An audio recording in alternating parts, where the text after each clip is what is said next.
Mel's just about on the ground. It's just about to close, sweet pie. What I was going to say to you was, I'll come outside. Oh. Yeah. No, really well. We're Hello, hello. Good to see you still open. Mel here, and we are just saying thank you so much for popping in to our last customer of the day, who just popped in and was like, how's it going? That's really exciting. Welcome to day 2 of the mini series about higher state of mind. Hope everybody is feeling energized and great today. It is super chilly in the UK today, so I've worn like my extra fluffy top, although, you know, only the top half is actually warm. Lol. For those of you who are here early, I'm going to flash you my t-shirt. Yeah, here come the girls.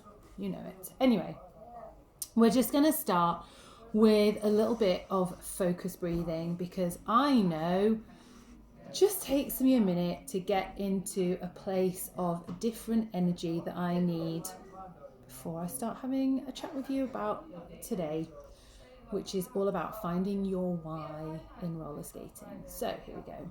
I'm going to do 6 counts in. We're going to hold that breath for 7, and we're going to breathe out for 8 counts. Here we go.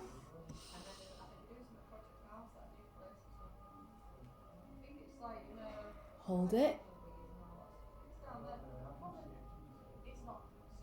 Breathe out.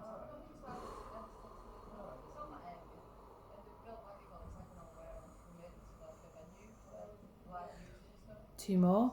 Breathe in.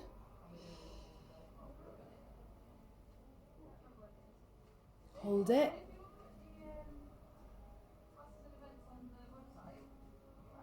And breathe out like you're breathing out through a straw.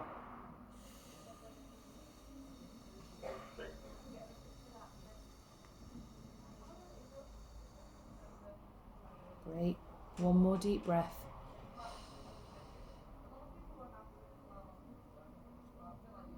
Hold it.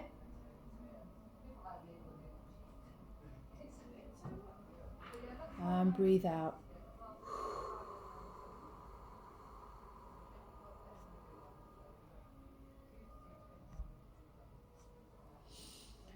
Okay. Hope everyone is feeling fresh and focused.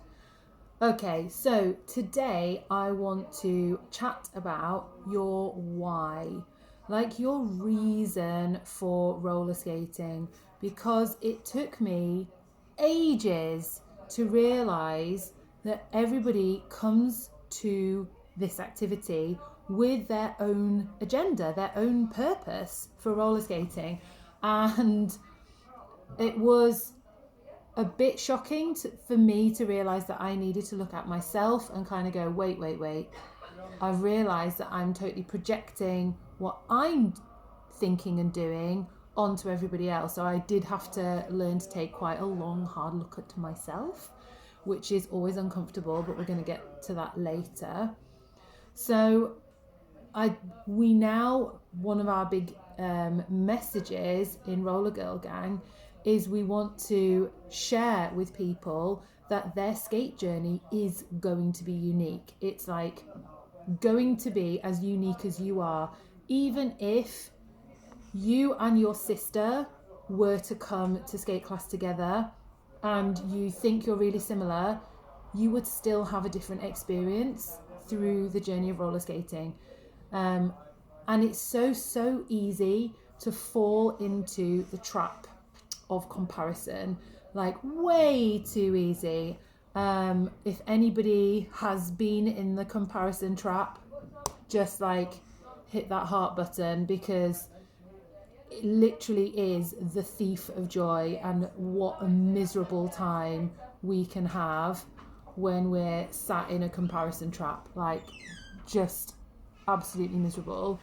We allow our minds to kind of steal away the joy. We end up just feeling terrible about ourselves, and actually we should be celebrating how bloody brilliant we are. because roller skating is hard, and we should take every moment to celebrate all those small things that we've managed to achieve. Yet instead our brains are going, oh, I wish I could do this. I can't do this yet. I wish that I could. I won't be happy until I hit this level, or this person started the same time as me. They can do this and I can't do this. So it's frustrating. Just hang on a second. Janie, are you okay? Yeah. She's doing a die in the corner.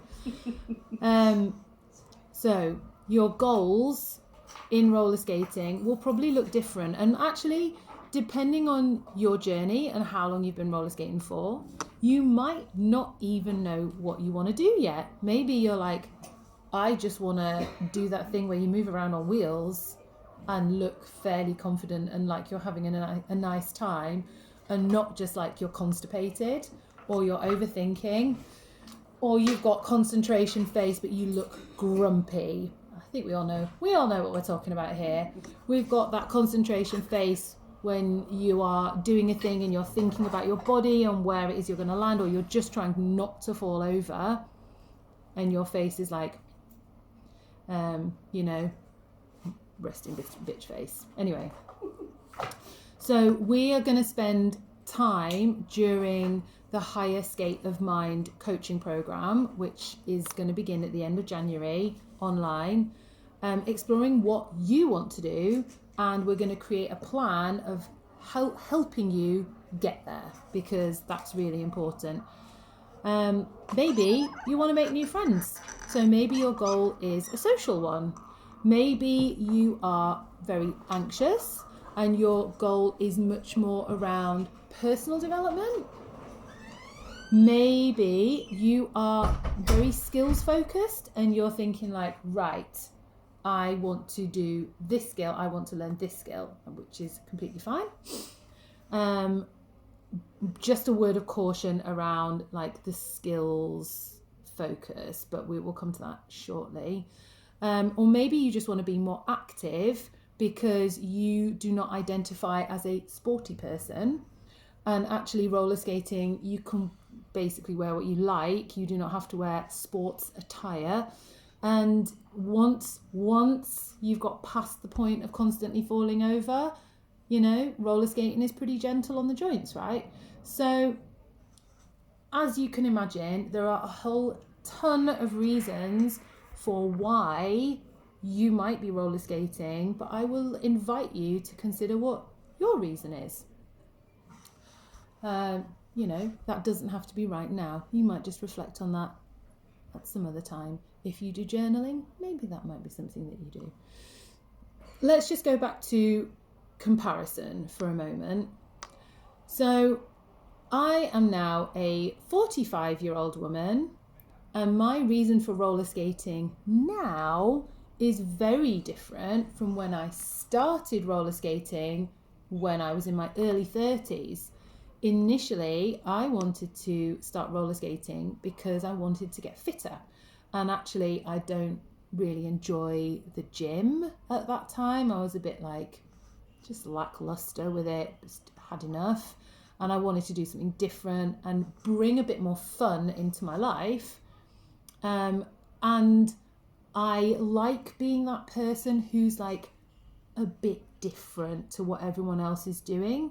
So I found roller derby, and through the training program, my fitness really improved.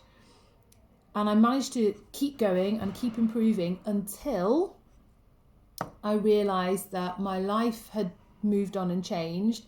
And actually, roller derby was not kind of giving me like the dopamine hit anymore.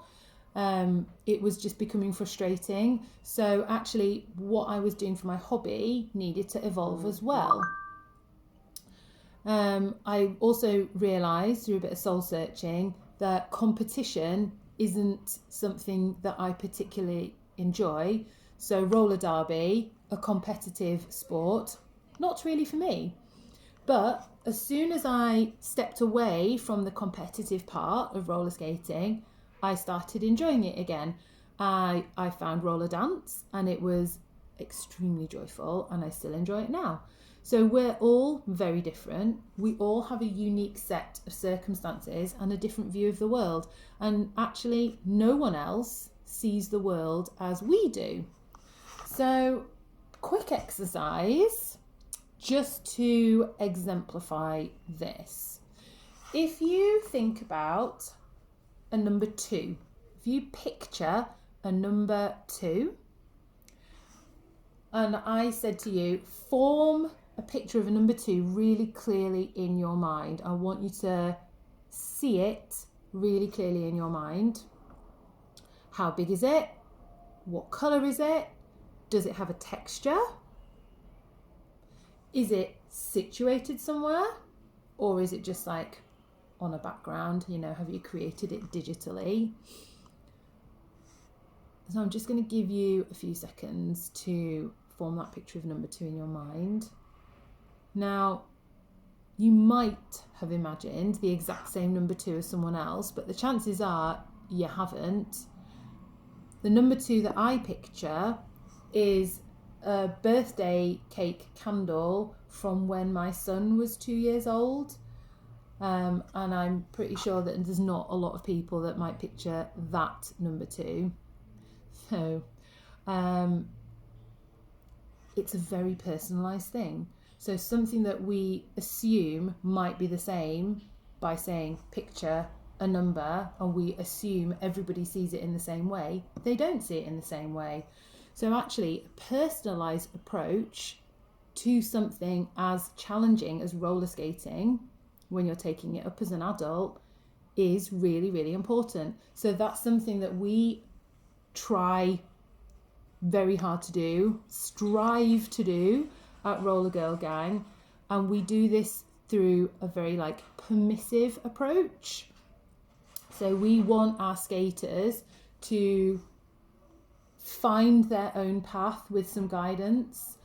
We want them to be able to give themselves permission to take it at their pace, because we all have life.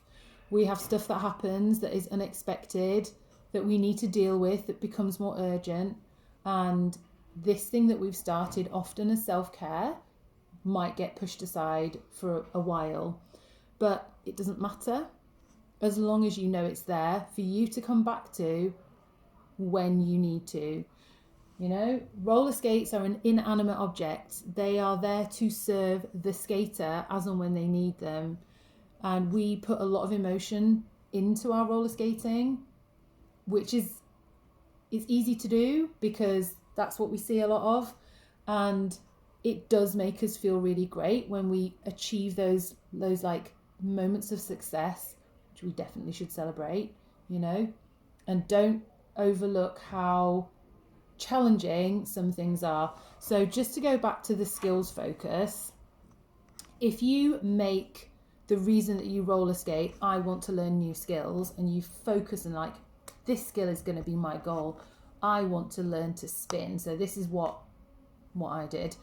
I was absolutely fixated on spinning, and I was like, right, I am going to learn to spin, and I am going to spin continuously. I'm going to be like a whirlwind.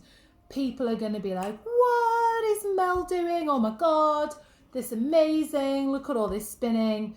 You know, and my reason for doing it now, when I reflect back on what was I doing, I just wanted to look impressive. You know, that's what I wanted. It was probably about 8 years ago. So for me, early-ish, in the early years of my skate journey. But I was like, I want this to be a bit of a party trick. I'm going to pull it out the bag, and I'm going to be spinning in the corner or in the middle of the room, and I'll be like, oh my God, look at me. And there'll be videos of me spinning and oh my goodness, doesn't she look amazing? And then I started learning to spin and realised how difficult it is. And actually, 3 years into my spinning journey, I was nowhere near 10 rotations and kind of went, huh.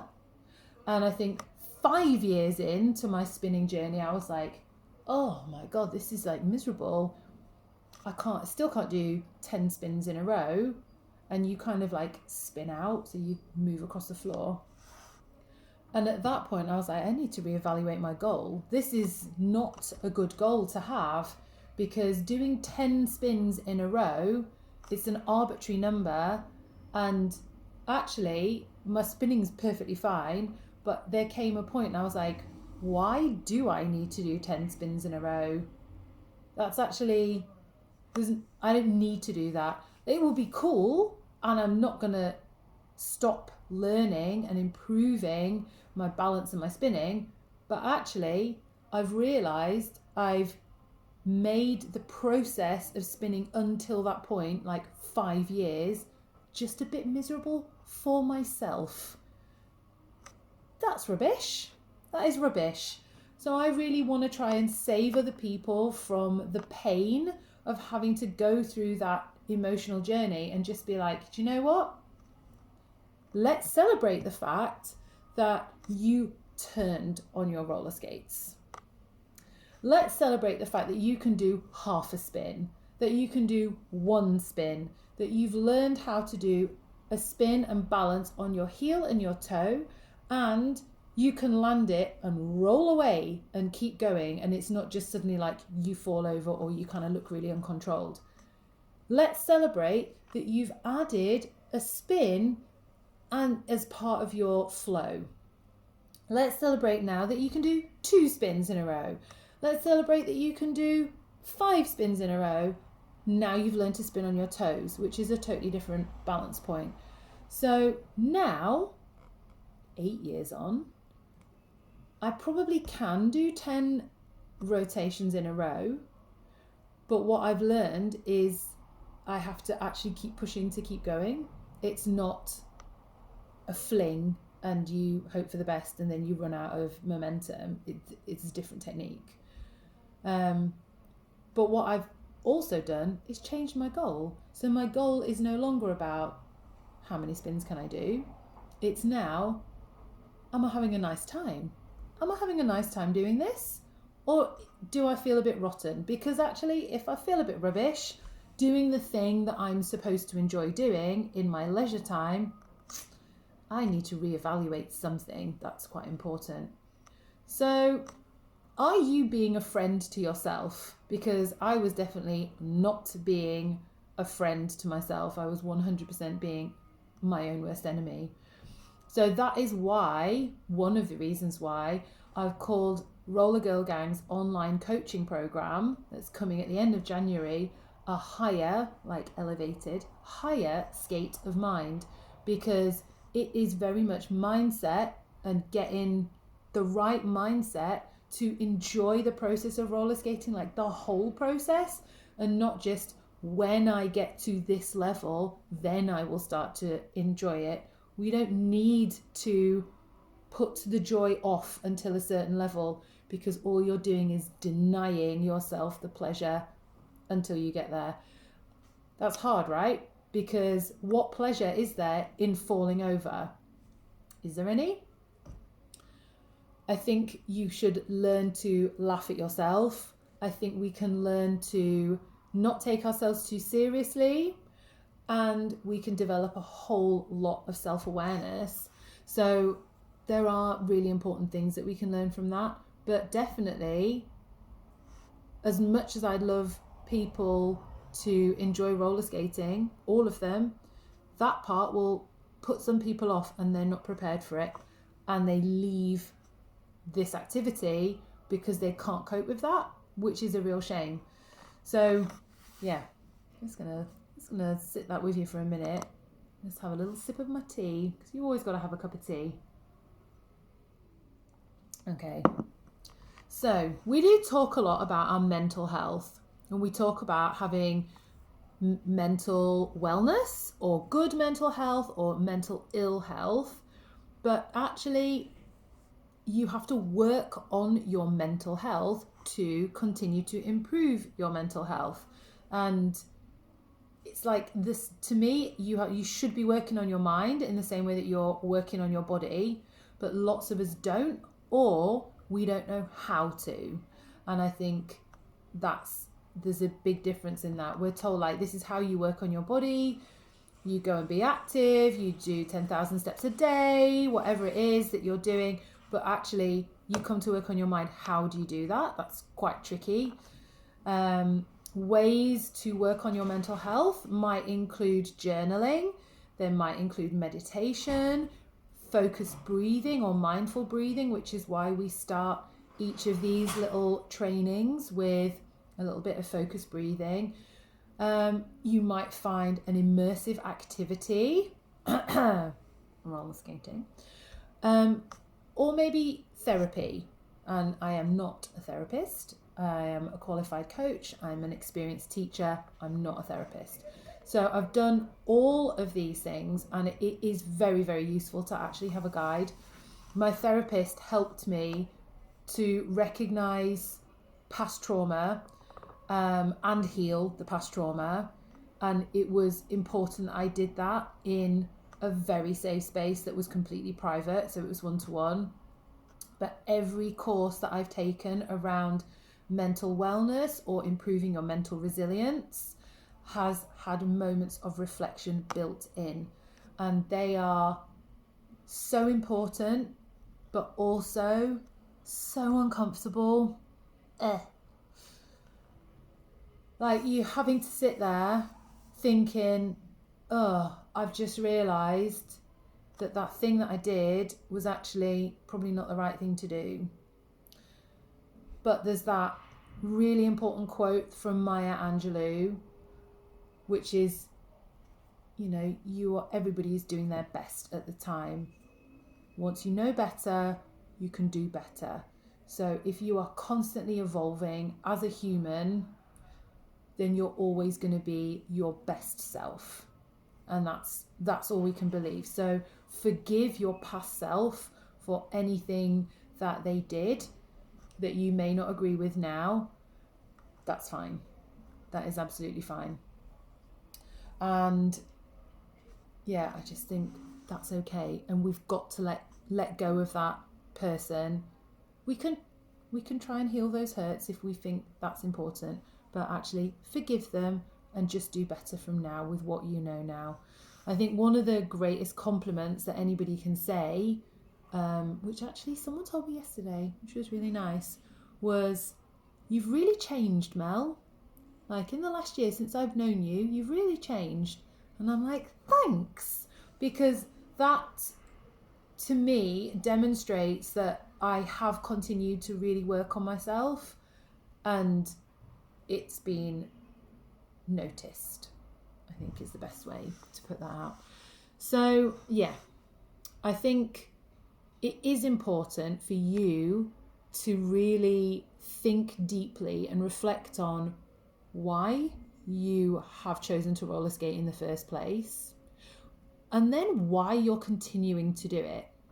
And I think it's the continuation of it that's the key, because often people, especially like because we coach adults and we offer sessions for adults, so when people come to us to roller skate, they will come with friends. They'll be like, "Oh, let's go roller skating," and their mate's like, "No, I don't want to go." "Yeah, come on, we'll have a great time." "Yeah, I don't know about that, I don't want to go." And then like someone finally drags their sister, their partner, their friends, their reluctant auntie, whoever it is. So they'll come for their first session with somebody who has a little bit more experience than them. Now, after that, it's up to that person to decide. So they were introduced to roller skating, but then later, then what? So you decide, what is your journey? What is your path? How will it look? And reflecting back on, I've been skating now just a bit more than, I don't know, it's like coming up to 15 years, I think. Actually, it's been a very thorough journey for me. It's not been super, super fast. which it has massively frustrated me at times. I'm like, come on, body. I need you to learn this quicker because I want to be able to do that thing today. I need to do it now. And my body's going, it's not happening. Those lemons that you keep wanting to do were like, legs are literally dying, falling off right now. It hurts. It hurts. You're not going to be able to walk tomorrow. So having a repeat of that same movement, it's not going to happen, Mel. Yeah. So I've, reflecting back on that journey, I realise how important it is to allow yourself, give yourself the permission to take it really slowly. And it's okay to be as thorough as you need. And this activity is not something that anyone does naturally. No one was born roller skating. Thank goodness, I'm going to say. For all the parents out there, the mothers who've had a child, thank goodness they did not come out with wheels on, okay? So no one was born roller skating, but we are very practiced at standing up. We've been practicing standing up since we were tiny, tiny people. We've been encouraged to stand up and to not fall over. So falling is terrifying because we are out of practice. And we're very practiced at walking. And as we discussed yesterday, and if you missed that little workshop, you can grab the live replay. It's on the feed. So pop back and watch that. It's about half an hour. Actually, the roller skate movement requires you to take up more space than walking does. So we find it really, really challenging for more than one reason. Okay. I am going to wrap up here today because it's just time. It's just time. I feel like I've said enough. So today I've thrown quite a lot of ideas out there about why, like finding your why in roller skating. Why is it important to you? And this is not a question you have to answer. You might be like, why, Mel? Why are you asking me this? Whatever. I just roller skate because I like it. I'm having a good time. I'm not asking you to justify to me why you roller skate. It's none of my business. If this does not resonate with you, do not worry about that. But if you're like curious about getting to know yourself better and you want to know your why and you want to explore that with me and other people who are like-minded, then I am doing a group coaching program which will be online at the end of January. I posted the link in the stories yesterday. I will do the same today. You can sign up. It will be cheaper. There's an early bird discount price if you sign up before the end of November, which is tomorrow. My God, where's this year gone? So check it out. If you are like, I must look right now, it's on our website under the skate classes and events, and you just need to scroll down because they're in date order, so it's not until the end of January, so you just need to scroll down. And I'm going to tell you, tomorrow is our final day of our mini series about roller skating and getting started, and I'm going to actually have skates on. So it will be practical tips, like how you can actually improve your roller skating. So if you fancy joining me for that, you don't have to have skates on. How am I going to know? You can catch me at 5 p.m, or if you miss it, then catch the replay because I'm going to pop it on the grid for you as I am doing with today and yesterday. Thank you so much for tuning in, and I hope that you found this useful today. Very much appreciate you being here. Mwah. Have a fabulous evening and see you soon. Bye.